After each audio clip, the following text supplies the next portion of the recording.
catch a few things that I didn't mention from chapters 12 and 13, particularly because they're really appropriate to our own personal lives. And so we're going to take a look beginning, we'll read just a couple of verses out of chapter 14, which is where we'll be most of the evening tonight, 14 and 15. Yeah, well, as soon as I get my chapter, I had my notes up, but I didn't have my scripture passage up. Okay, in chapter 14, it almost sounds a little boring at the beginning of chapter 14. At the time when Amraphel was king of Shinar, Arioch king of Elasar, Chedorlaomer king of Elam, and Tidal king of Goyim, these kings went to war against Bera king of Sodom, Bersha king of Gomorrah, Shinab king of Admah, Shemeber king of Zeboim, boy, wouldn't you like to have a spelling bee with those words, huh? And the king of Bela, that is Zoar. All these latter kings joined forces in the valley of Siddim, that is the Dead Sea Valley. For 12 years they had been subject to Chedorlaomer, but in the 13th year they rebelled. And in the 14th year, Chedorlaomer and the kings allied with him went out and defeated the Rephaites in Ashtaroth Karnaim, the Zuzites in Ham, the Emites in Sheba Kiriathaim, and the Horites in the hill country of Seir, as far as El Paran near the desert. Then they turned back and went to En-Mishpat, that is Kadesh, and there they conquered the whole territory of the Amalekites, as well as the Amorites who were living in Hazazon Tamar. So all that's like, I read through this and I'm thinking, how do I get anything spiritual and life application out of that? It's a battle. It's these kings and they're all going to war.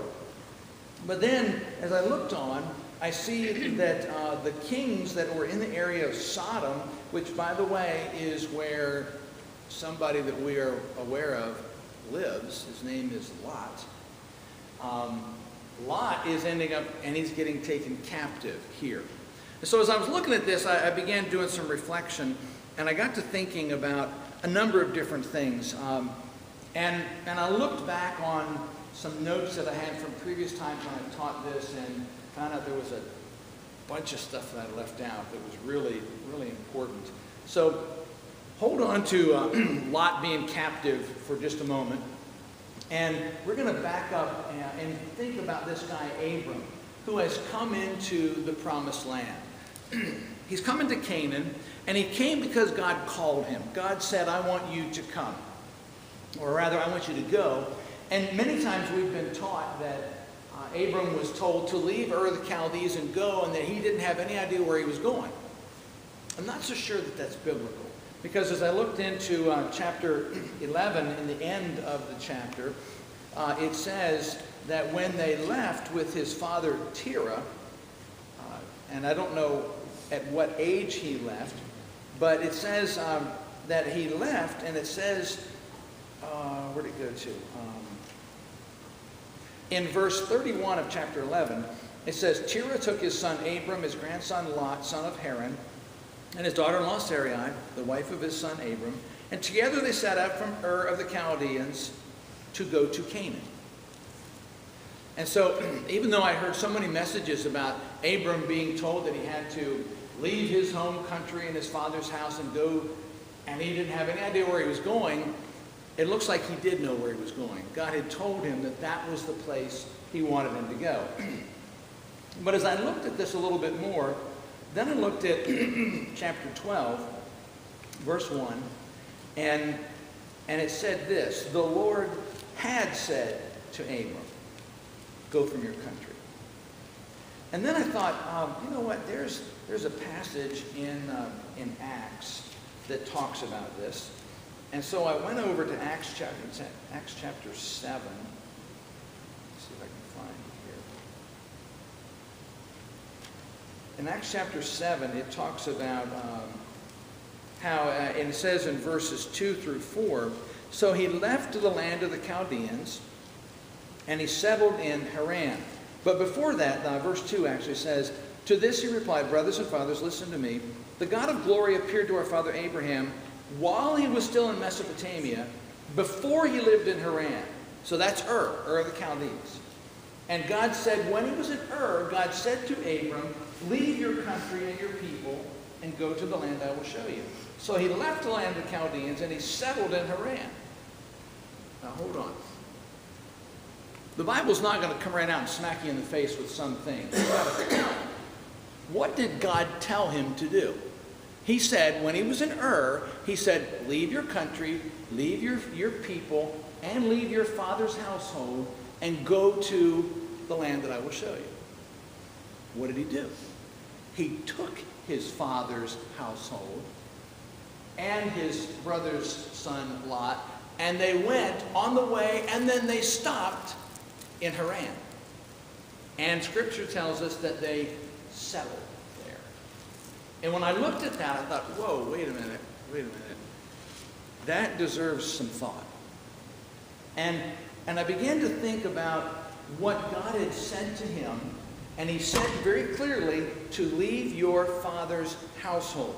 And it brought to my mind a question. If God has called you to do something, what do you do if somebody that he hasn't called wants to tag along? What do you do? And so, and I'm looking at this, I'm thinking, okay, it very clearly says God said to Abram. God didn't say to Terah. He said to Abram, you go, leave your father's household, leave your family, and go to this place. And so Dad comes along. And it's almost like Dad's like, okay, well, I want to be blessed by this God that's going to bless you, so let's go. And so they went together, and they moved. And it brought something to my mind. It reminded me that when you are obedient to God, you are an influencer. When you do what God tells you to do, and you step out in faith, it was a big thing for Abram. I mean, sure, he was going to end up living to 175, but still, to be told at 75 years old, it's time to move, that's a big deal. And so he packs up. And he goes because God promised him blessing. And so evidently Terah had enough faith in his son that he's like, I want to be a part of this. I want to go too. But that causes some situations, can we say? Abram wasn't intended to settle in Haran. He was intended to go to Canaan. And so now he's got a tag along, he's got his dad. And so they all go, and Haran was not that far. It was only maybe, if it's where we think it is, it was about a third of the way to the land of Canaan, where he would end up living and possessing the land. And it was right on a trade route. It was a comfortable area. It would have been a prosperous town. And so Abraham goes with his wife and with Lot and with his father, and they stop. Now, I don't know what went on in whose minds and why they decided to settle there, but they did. They ended up settling in Haran, and it's not until Terah dies that God speaks again to Abram, and he nudges him. And so that brings to me some things, and I think we can call these some lessons from tag-alongs in obedience. Number one, we need to be aware of the risks of a tag-along. If God calls you to do something and somebody else that he hasn't called says, hey, I want to go along, I want to be a part of this, be aware, number one, that you could develop complacency because they haven't been called. They're not bearing the urgency of the call, and yet you are. I look back on my days at Bible college, and when I share with some people how strict they were about dating, people just kind of scratch their heads. You know, it's like, really? Especially when I tell teenagers what it was like. I could not even ask Jan for a date until both of us had our life calling settled. Because this very reason, if you have a tag-along who's not called, but you are called, you run the risk of developing complacency. What happened to Abram? He settled down in Haran. It's not where he was meant to be. He wasn't intended to be there. He was supposed to be in Canaan. And you also risk developing the thought that, well, this is far enough. It's on the trade route to the place I'm going. It's on the way. I've moved a little bit. I left part of it. I left Ur of the Chaldees. I left all the people I knew there. I mean, yeah, Dad and his household are with me, but it's okay. I run the risk of complacency. I run the risk of delay. What's the rush? What's the rush? You know, Terah was up in years. He may have been in his late 190s. I don't know how long they stayed there. That sounds so weird to say, his late 190s. He might have been in his early 200s. He didn't die until he was 205. But he might have been kind of slowing down. How many of you have noticed that as you get a little bit older, you tend to get a little bit slowed down and you don't have quite as much energy as you used to? I noticed that myself. And so I run the risk, if I have a tag along, I have to run the risk of delaying. What's the rush? But then I also run a third risk, and that is of a wrong focus. You see, Abram's focus was to leave all this stuff and go to the place that I will show you. But what did he do in Haran? It's a good question. Let me read you a scripture that I think answers this. Chapter 12, verse 5, it says this. He took his wife, Sarai, his nephew Lot, all the possessions they had accumulated and the people they had acquired in Haran, and they set out for the land of Canaan. While he was settled in Haran, what was he doing? He was accumulating possessions and he was acquiring people. He was acquiring servants. That's a wrong focus. That's not what God wanted him to do. And so when there's a tag along, when God's called me to obedience and I have a tag along, I have to be aware of the risk, but I also need to remember this. God understands the power of family connections. He understands. And the reason I say that is despite the fact that we can observe, yes, he was accumulating possessions, yes, he was acquiring people, he settled in Haran when he was supposed to go on to Canaan, but there's not a word of rebuke in the scripture to Abram about doing it. And what that tells me is God understands the power of family connections, but he still wants us to obey. He wants us to do his will. Now, of those risks, one of the ones I think is worthy of spending a little bit of time on because I think it's something we all struggle with, and that is complacency. He had begun to obey, then family got in the way. And so, what do? How do you even know if you are complacent? Well, I think there's a couple of things we got to do. First off, I think we need to recognize complacency. That's when I'm in my comfort zone, and I know it, and I don't want to get out of it.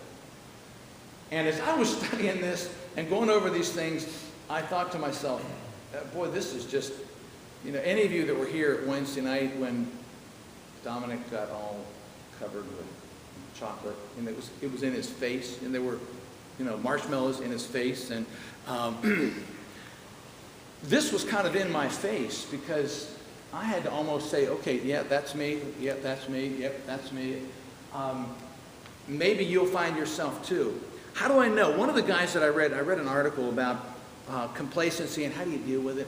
And one pastor said, he said down through the years of ministry, he said, I've been complacent a number of different times.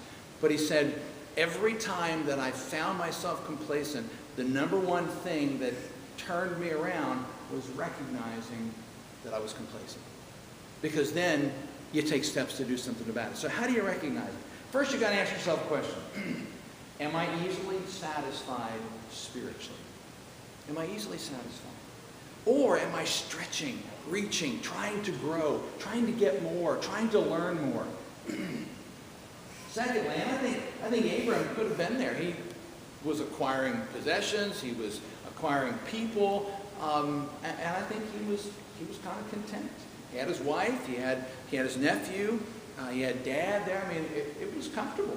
Am I quick to make excuses about a lack of spiritual growth or a lack of forward movement in my life?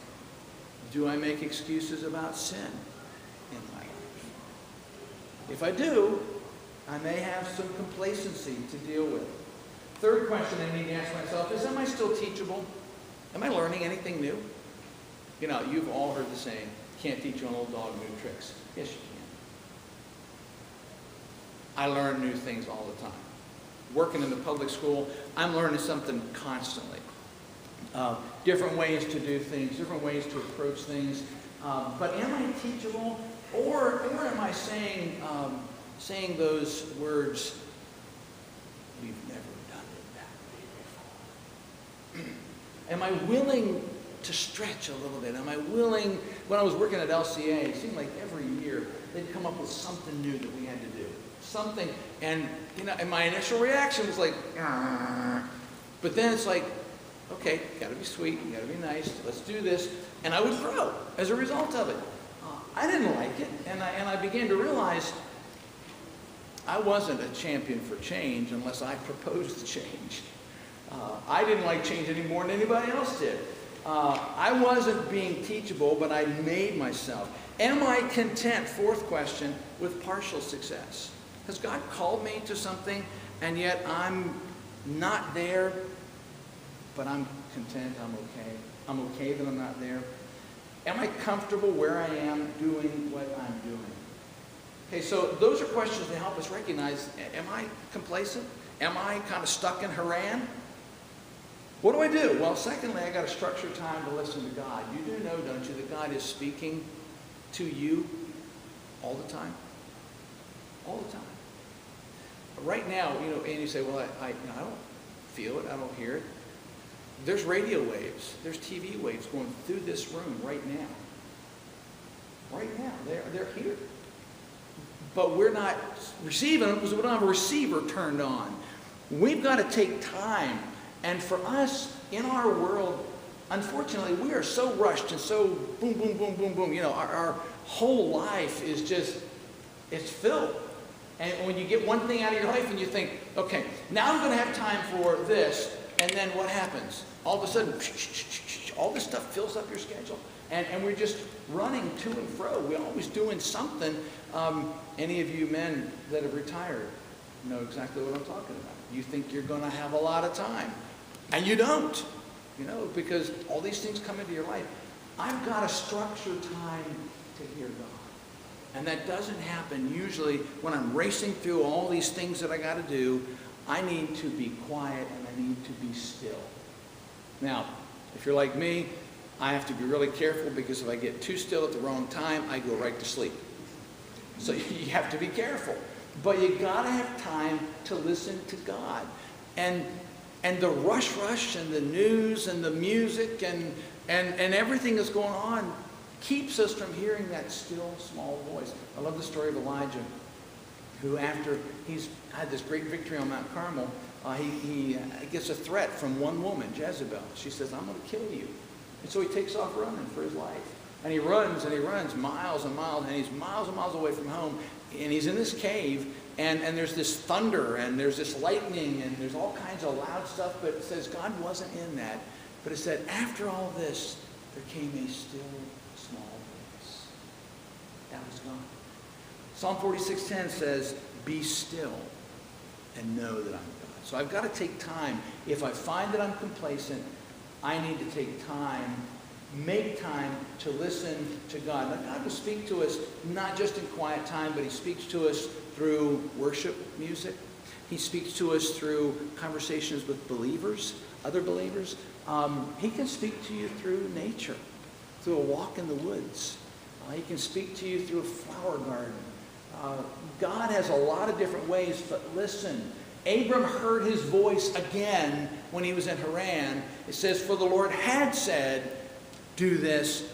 Abram listened when he heard this again, and he moved on. Will you hear his voice again? We're all very well aware of the fact that Pastor Joe and Sean are not with us anymore.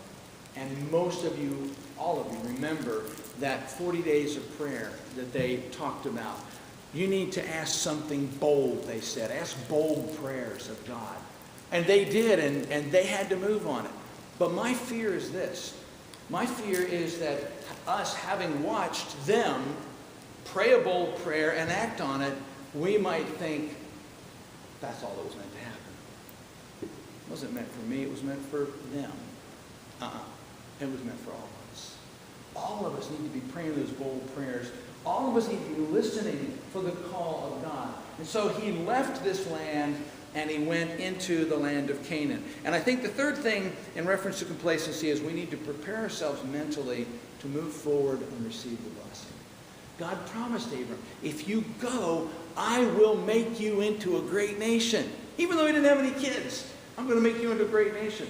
The greatest blessings will come to those that are willing to follow God out of their comfort zones.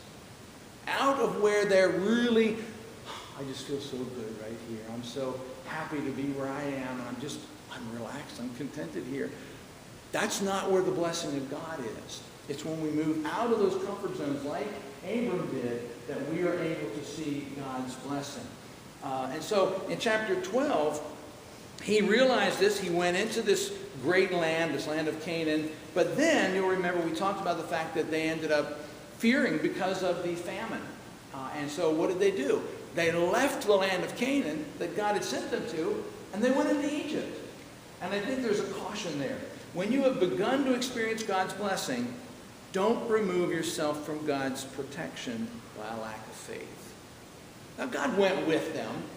He went with them, and we talked last week about the fact that it really puzzles me. They're the ones that did wrong. They're the ones that lied, but God stood up for them, and he struck Pharaoh's household with disease.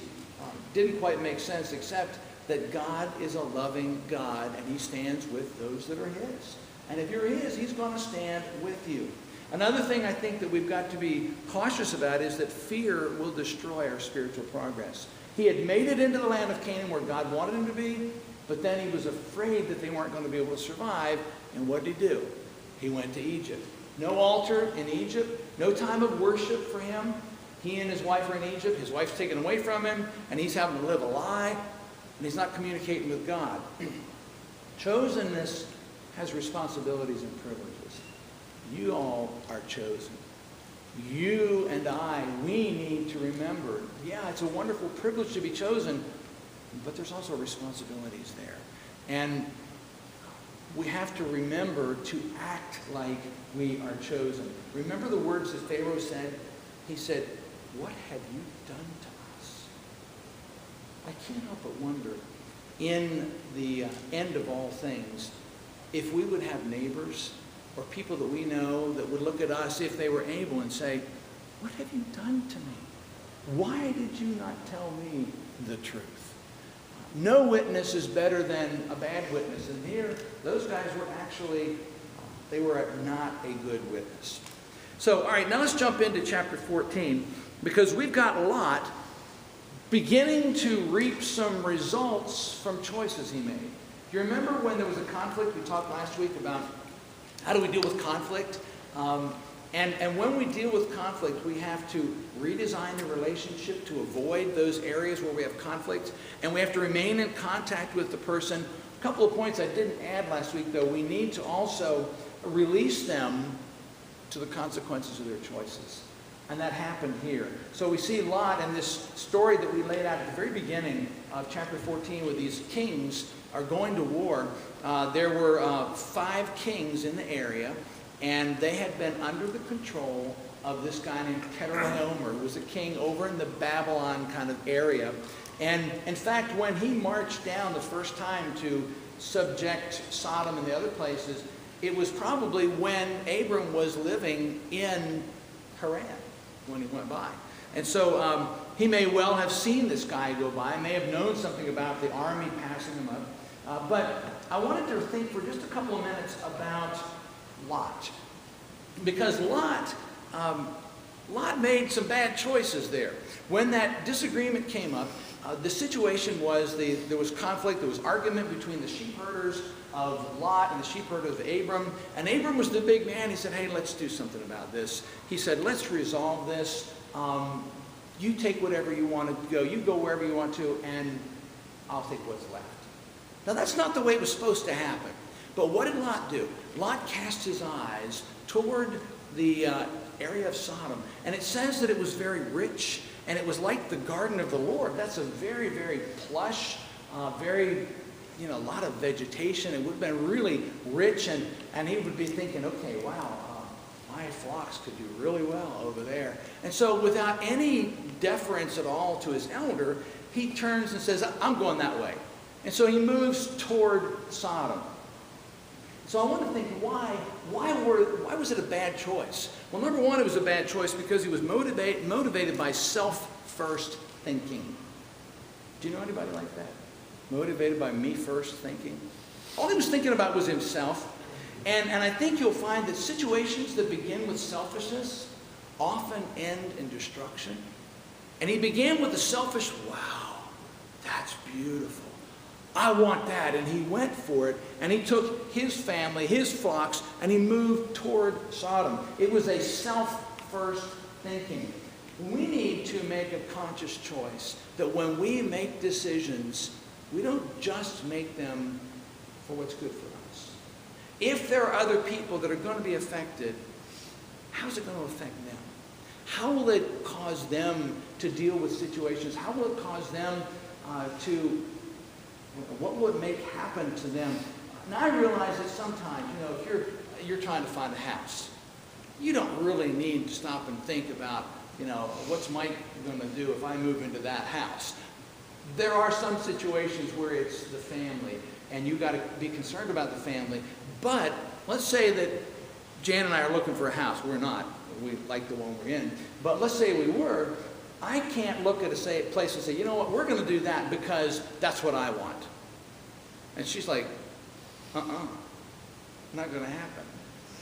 That would be a recipe for disaster. You can't look at what just you want. But Lot did that. And so we need to learn from him. Secondly, he ignored the socially accepted custom of deferring to elders. It was in that system, it was in that way of life that you defer to an elder, but not Lot. Lot's like, I want that. And he totally ignored the fact that he needed to defer to an elder. And I think the life application there from his bad choice, we need to respect the elderly. We need to, when I was teaching at LCA, I did something that I don't think any of the other teachers did, but I instructed my kids that if an adult walked into the room, they would stand. We called that Code A for Code Adult, meaning if an adult walks in, you stand. And our principal was so funny. One time I remember he came to the door, and he stepped in the door, and I said, Code A. So everybody got up, and he got done telling me what he needed to, and he stepped out of the door. Everybody sat down. He got this grin on his face. He steps back in the door like this. Everybody's up on their feet. He stepped out. He stepped back in again. You don't have to go to extremes like that, but respect those who are older. Even if those who are getting older have got such a wealth of wisdom, if we could just learn from each other, we wouldn't have to make near as many mistakes as we make in life. Because how many mistakes have you all made? Can't even really count them, can we? But if you could share that wisdom with those who haven't yet made those mistakes so that they don't make that mistake, you see, we could do this together and we could be better at it. And so we need to understand this. He could have said, Uncle, what do you think I should do? But there was none of that. None of deferring to him because he's older. And I think also, thirdly, his choice was a bad choice because it reveals a personal commitment level that was susceptible to disobedience. If a person is a self-first, me-first thinker, they are susceptible to disobedience. Why? Because disobedience is all about what makes me feel good right now at this moment. And so we see later on, and we'll see a lot more next week as we kind of bring this together for our last time together, but we'll see a lot of what the effects of this choice that he made have on him. So we need to be careful to avoid the location of temptation. Just like with a person that you're trying to avoid conflict with, and you kind of draw a circle around that area of conflict, and you say, we're going to avoid that. And if it's politics or religion or whatever it is, you say, we're not going to talk about that. We'll be friends. We'll talk about all the other things in the world. We need to also recognize, that's an area of temptation for me. I want to draw a circle around. I'm just going to do my best to avoid that. Not a lot. He's going toward it. He's going right toward the thing that he was going to be tempted with. We also need to be careful to choose our friends and our environments carefully because there are consequences. If you sit with the wicked, you'll suffer with the wicked.